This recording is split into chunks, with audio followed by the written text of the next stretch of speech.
Bismillahirrahmanirrahim. Saya Siti Nabila Sarno dari kelas 12 IPA. Di sini saya akan menceritakan tentang kembalinya Sunan Giri. Tokoh Wali Songo yang ketiga itu adalah Sunan Giri.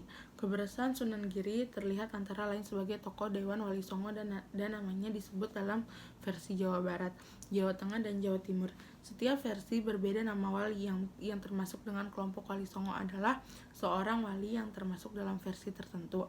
Dalam versi yang lainnya hanya wali yang besar saja yang disebut dalam ketiga versi adalah Sunan Giri termasuk dalam kelompok ini. Namun Sunan Giri tidak bisa dilepaskan dari proses kerajaan Islam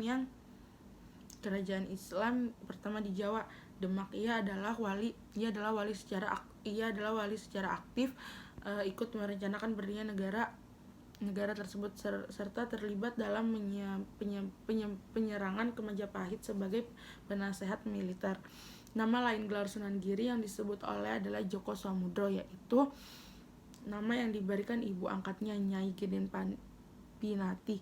Nama lainnya adalah Raden Paku, nama yang diberikan Sunan Ampel atas pemerintah ayah Sunan Giri, yaitu Maulana Ishak. Sewaktu meninggalkan Jawa, Sunan Kalijaga menemani Prabu Satmata. Kisah Sunan Giri dalam legenda terulang kembali di riwayat Sunan Ngampel, Denta, dan Sunan Bonang bahwa Sunan Bonang adalah putra Sunan Ngampel Denta.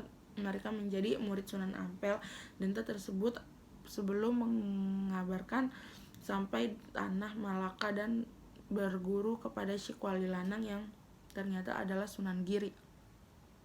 Cerita tutur Jawa disebut bahwa Nyai Gede Paniti sebagai pengasuh Prabu Satmata meninggal pada tahun 1477. Pembuatan kedaton atau istana berlangsung 1485, disusul pembuatan kolam diduga taman yang memang termasuk di dalamnya adalah Danau Tiruan dengan pulau kecil di tengahnya. Inilah tanaman air yang merupakan bagi kompleks istana Raja Jawa. Artinya bangunan tersebut adalah imitasi kekuasaan duniawi, dan jika Prabu Satmata adalah juga Sunan Giri, berarti kekuasaan rohani tersatukan dengan kekuasaan duniawi. Dalam komentar Graf dan Piguet, memiliki taman semacam ini tentu membawa wibawa dan kekuasaan pemimpin agama pertama di Giri.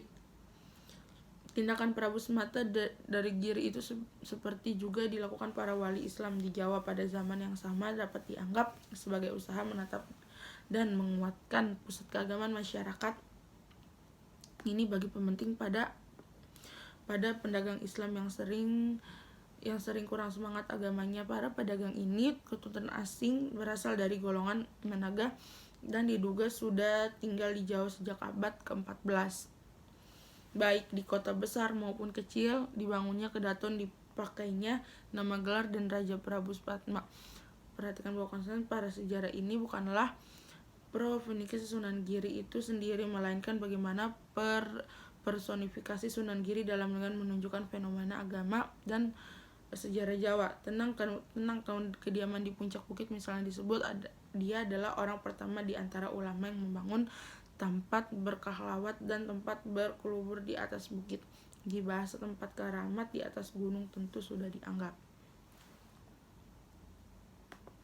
dan penting dalam kehidupan keagamaan dalam zaman Islam di Jawa Timur. Tidak diduga bahwa kelompok kafir yang memiliki satu atau betapa Bukit Keramat sebagai pusat keagamaannya telah memberikan perlawanan bersenjata waktu orang-orang alim Islam datang untuk menjadikan Gunung Keramat mereka menjadi daerah Islam.